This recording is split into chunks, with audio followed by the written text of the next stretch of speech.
Well, man, it's been a pretty entertaining week and a half. The coaching carousel has gone completely off the rails and just exploded and done other things. So that'll be interesting to get into at some point what the offseason looks like for the 8 teams, I believe, now that need a head coach. Um, but the wild card week did not disappoint. There were some really good games. We actually did pretty well. We got 5 out of 6 ranked, which is better than our yearly average, just for the record. But we did get disappointed by Jacksonville. I wasn't really disappointed that Jacksonville lost necessarily because I'm happy with whatever result at this point. But we didn't get it right, so there's that. Yeah. Hopefully, we'll do a little bit better this week. So, ready to do this? I'm very ready. Let's go. Cool. All right. Well, hello, everyone. This is We Are the Game. I'm Luke, and that's Michael. We're going to get into our picks for the divisional round coming up starting this Saturday. And we're going to be using the NFL Perry predictor model, whatever it's called here, the little bracket system. It's got the updated matchups selected here. And, yeah, we're going to get started here. So, starting off Saturday at 4:30, we've got the Bills going to play the Broncos. This may not look in order left to right, top to bottom from the other screen, but it is the order that the games are going to actually happen. So, Bills at Broncos. Who do you have here? Oh, Bills and Broncos. Yeah. Let's see. Man, this is there's so many. These are all good matchups. Like I don't really feel like there's a lot of David and Goliath kind of going on here. These are very, very nuanced. I feel like matchups between the two. I wonder how much of this will come down to rest. Just having that extra week off between these two teams, second week to prepare, second week to get healthy. But then you listen to players also talk about, man, I hate having a bye. Like I hate having the time off. You fall out of sync. All that's working. The Bills were really challenged by the Jaguars, which obviously I had put as very, very high on our list of teams and how they were playing. I mean, it's hard to root against and pick against Josh Allen in the way he plays. But with that being said, Denver has been so consistent over the year at their level of play against lots of different opponents. And I feel like it's, yes, there's other guys on that team. It's not Josh Allen that I feel like is the driving force on that team. It's Sean Payton. And I feel like it's almost like he has something to prove and he has something that he's coming out to do. So I keep going back and forth on this one in my head. I think I would take the Bills or Denver in this one. I think that it's a very narrow margin. I would say this is a 55-45 kind of a pick on this one. I think I would be shocked. I mean, the Jaguars game was close. I would be shocked if this game was a blowout. Yeah, I think that might be what I'd pick as well if I was really pressed to it. However, I will say this: if Josh Allen wins this game, if the Bills win this game, I think they win the Super Bowl. Yeah, I think this is maybe the biggest hurdle. Seattle's right there with them, but for some reason in my head, I feel like they match up better against Seattle than they do against some of these other teams. But yeah, I would pick Denver to win. I'm going to give Denver the benefit of the doubt on the whole rest week being a good thing or a bad thing. So I guess just time will tell. But we'll see. So next, we've got the Niners going to play the Seahawks 8 o'clock Eastern Saturday night. Who do you have for this one? Man, this one's going to be such a fun game. The Seahawks, again, similarly, had an extra week, all that to get ready. I don't know what else to say really about them. I think they're going to be very daunting. I do feel like on paper it's their game to lose. With that, the guy that really I feel like has been the X factor and always is, and needs to be if they're going to perform, is going to be Christian McCaffrey. If there was a game where we needed reminding of how unbelievably athletic he is, the last game was probably a good poster for that. Some of the catches he made were as good as any wide receiver you're going to see in the NFL make, and he's not a wide receiver. So they're going to really need him to show up. The George Kittle news is, I mean, if you're a football fan, that's a tragic one. It's playoffs. Like you don't want to see people get injured. You want to see people play healthy. I do think that's going to play a big role in this game. And I think that'll be enough to push me over the edge to say I would take Seattle. It's still a narrow margin between these two teams. I still contend that San Francisco probably is the best coach team in all of football. So this will not come easy. I still think this is very likely to be a 1 or 2 mistake kind of game, and Seattle has definitely proven that they're young, they're hyper athletic, and they can be stupid. So we'll see, but I think that's what it's going to take. It's going to take them making their own mistakes, getting and beating themselves. So I'll take Seattle, as much as that pains me to say, Yeah. but that's how I see it. You see a little bit more on the San Francisco side, something that would push them over the edge. I wish I did. And as you say, if they get things going with that run game, maybe that'll give them a shot. Their defense tends to step up. They're at the last game they played this season. They only scored 3 points, I think, in the whole game, right?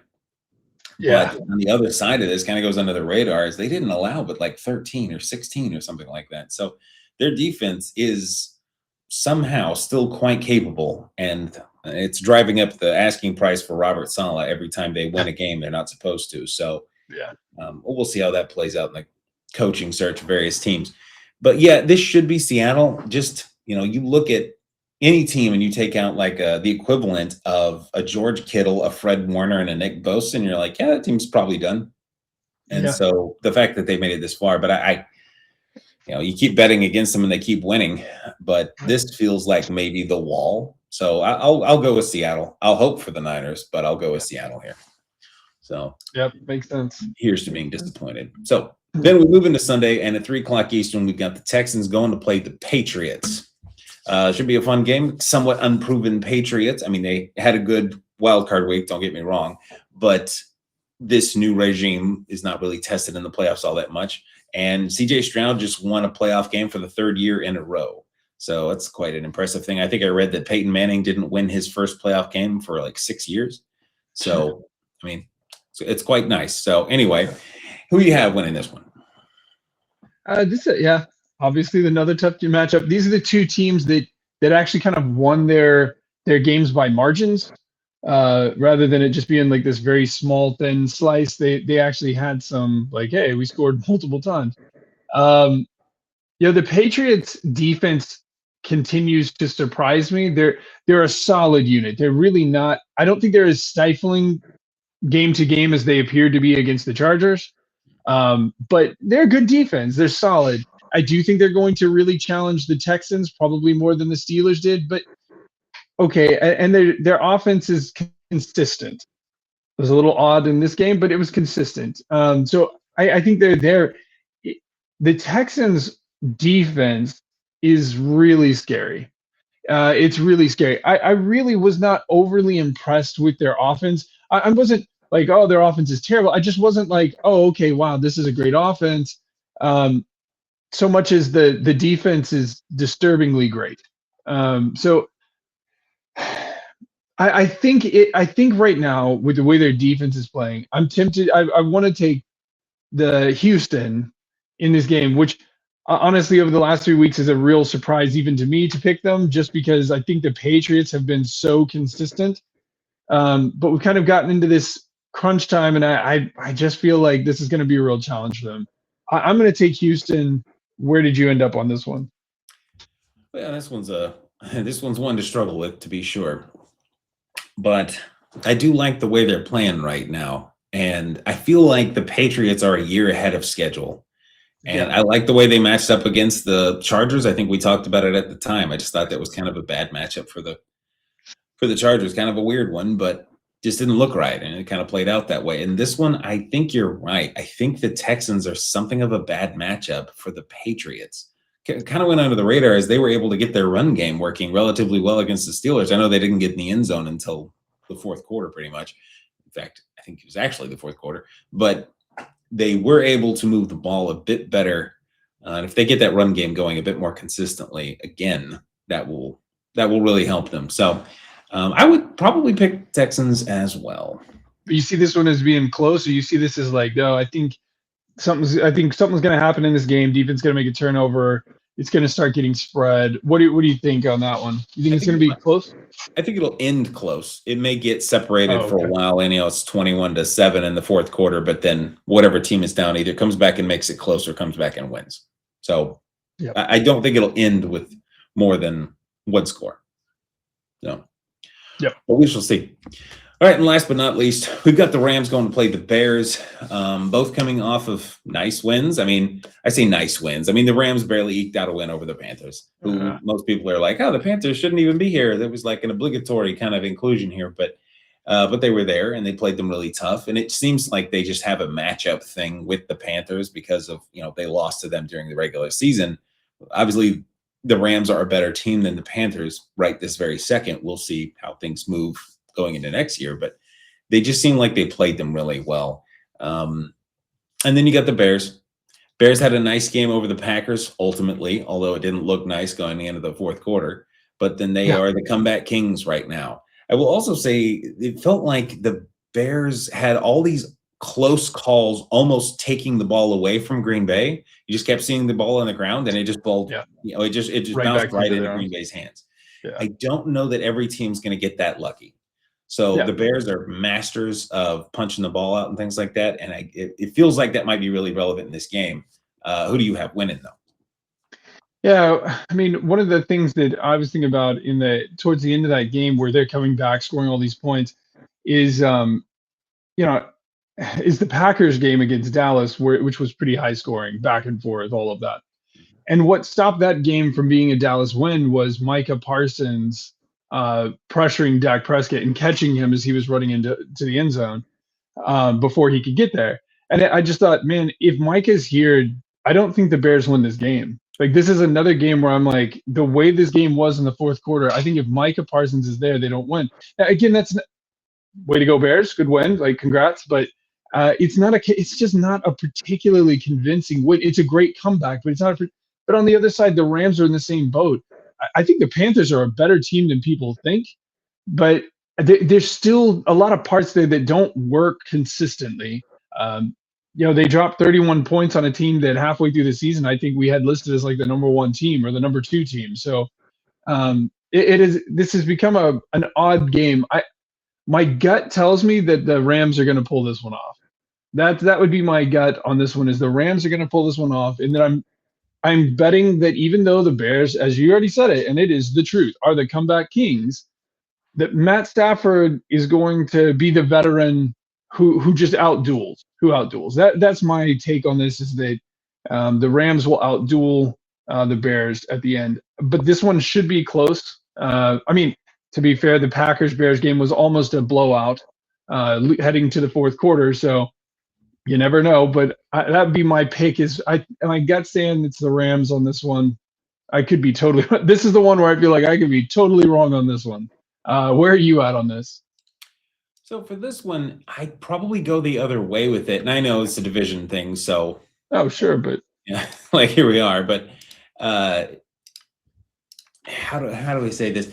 So it's going to be really cold. Apparently, it's going to be something like 10 degrees for this game. Somebody was saying it has the potential to be the coldest playoff game in the history of football, which I didn't think was possible. I thought there was a game in the negative numbers, but I guess we'll see what the wind chill brings in. It is Chicago after all. Yeah. So it's going to be really cold. I'm wondering how that's going to mess with the pass game. The Bears are, I don't think there's any way to get around just saying flat out they are the better running team. Sure. And you mix that with their ability to take away the ball. And I feel like this might be the magic combination to just be right just for this game in these circumstances. If this was being played in LA, I'm not sure that I'd pick the Bears. Yeah. But I'm certainly not going to count the Rams out. As far as the cold affecting sure-handedness, I think Puka Nacua is about as sure-handed as you can get.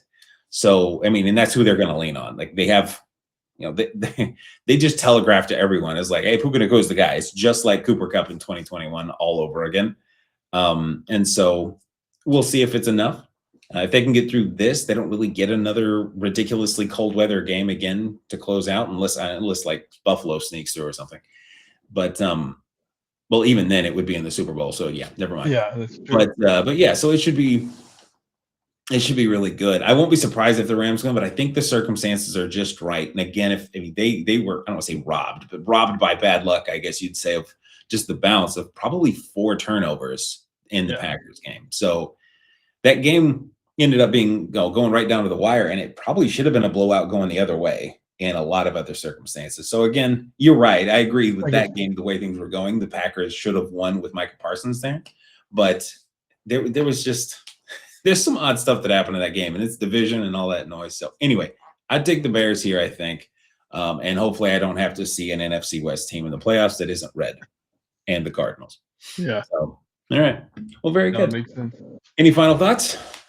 I don't know. I was thinking in the Rams game, it'd be interesting if we see Puka Nacua line up at running back to take a few snaps. Who knows? They got to get the ball in his hands somehow.